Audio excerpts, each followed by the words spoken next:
Bueno, vamos con otro ejercicio de la pega. Dice, por el conductor A de la figura circula una corriente de intensidad 200 amperios, por el conductor B de 1 metro de longitud y situado a 10 milímetros del conductor A es libre de moverse en la dirección vertical. En primer lugar, dibuja las líneas del campo magnético y calcula su valor para un punto situado en la vertical del conductor A y a 10 centímetros de él. ¿De acuerdo? Si nosotros consideramos que este es mi conductor A, ¿vale? Lo primero que tengo que elegir es una dirección y sentido para la corriente que está circulando por él, ¿vale? Y yo tomo esa.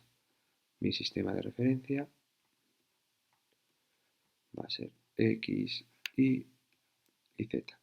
Yo sé que este cable, por estar circulando una intensidad de corriente por él, lo que va a generarse es un campo magnético, ¿vale?, a su alrededor, con forma circular, y que se va a ser perpendicular al mismo. Es decir, si mi cable está en este plano XZ, ¿vale?, mi campo aparecerá en el plano YZ, ¿vale?, y con forma circular.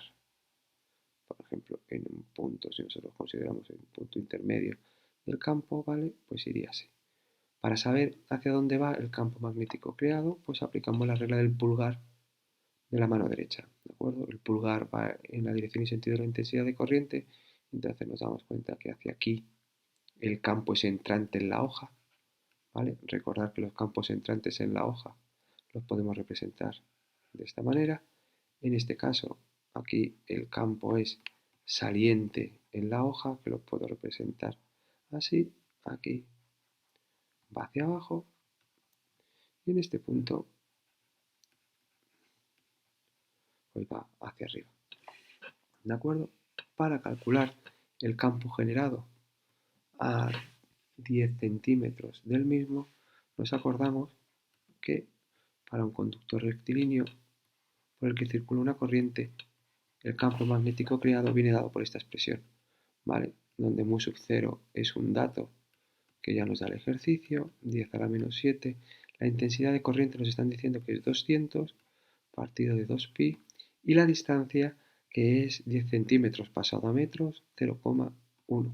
Esos son 4 por 10 a la menos 4 teslas, ¿vale? Por lo tanto, ese campo magnético generado a 10 centímetros del conductor por el que circulan 200 amperios tiene ese valor, ¿vale?, de 4 por 10 a la menos 4 teslas.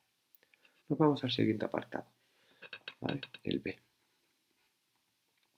Me dice, si la masa del conductor B es de 10 gramos, determina el sentido de la corriente y el valor de la intensidad que debe circular por él, ¿vale?, para que permanezca suspendido y en equilibrio. Bien, lo primero que vamos a ver es, vamos a considerar que nuevamente la intensidad de corriente que circula por el cable A tiene esa dirección y sentido. Yo sé que de este conductor, ¿vale?, tiene que ser perpendicular.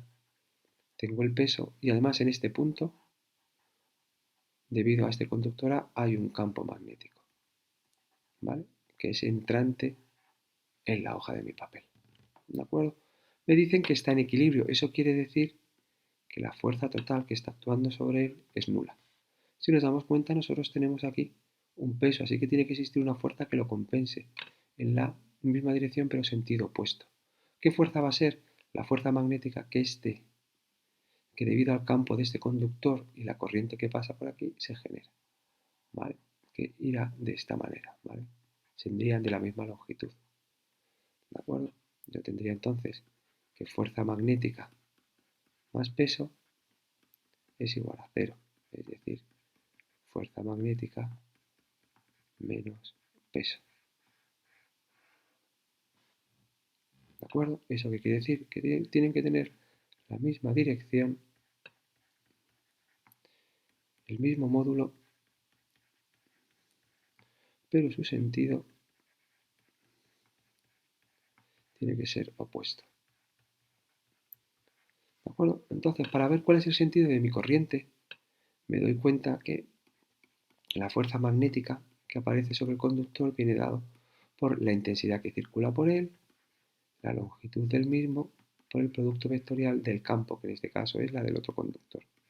Si aplicamos las reglas del producto vectorial, ¿vale?, dado que tenemos la fuerza magnética y el campo observamos que la intensidad de corriente lleva esta dirección y sentido. Nosotros ya podíamos intuirlo porque ya sabemos que por conductores que circulan corrientes en sentidos opuestos aparece una fuerza de repulsión. ¿De acuerdo? Entonces ya sabemos que la intensidad de corriente en el B tiene que ser opuesta a la del A. Para calcular su valor, como siempre, nos centramos en el módulo. Yo sé que la fuerza magnética tiene que ser igual al peso. ¿Cómo es la fuerza magnética? La intensidad en B, longitud en B, campo que ha generado A en ese punto B, seno del ángulo entre campo y longitud, igual a masa por gravedad. ¿De acuerdo? Si nos fijamos, estos dos vectores, el longitud y el campo magnético, son perpendiculares, por lo tanto este seno vale 1. Así que esto se simplifica para hacer intensidad en B, longitud, campo en A, igual a masa por gravedad. Podríamos pensar que tenemos todos los datos, pero esto no lo conocemos, ¿de acuerdo? Antes hemos calculado a 10 centímetros y ahora lo tenemos a 10 milímetros, ¿vale? Fijaros que nos dicen que están a 10 milímetros y nosotros antes hemos calculado a una distancia de 10. Así que hay que tener cuidado con eso. ¿Vale? Si nosotros lo ponemos, intensidad en B, longitud en B, y ahora, como es un conductor rectilíneo, U por la intensidad que circula por A, partido de 2pi por la distancia al punto considerado. Eso es igual a masa por gravedad. Intensidad de B, que es justo lo que estoy buscando. ¿Cuál es la longitud? La longitud del cable era de 1 metro. Mu sub 0, un dato que me da el ejercicio, 4pi por 10 a la menos 7. La intensidad, 200 amperios. Partido de 2pi por la distancia. La distancia son 10 milímetros, 0,01 metro. ¿Cuál es la masa? La masa son 10 gramos, así que esos 10 gramos son 0,01 kilos y la gravedad 9,8. Por lo tanto, despejando, y si yo no me he equivocado, esa intensidad de corriente sale de 24,5 amperios. ¿Vale? Esa es la intensidad que tiene que circular por este conductor. Así que, si por el conductor A circula una intensidad de corriente de 200 amperios, ¿vale? En el sentido hacia la izquierda, es necesario que en el conductor B circule una intensidad de 24,5 amperios hacia la derecha para conseguir que se encuentre en equilibrio.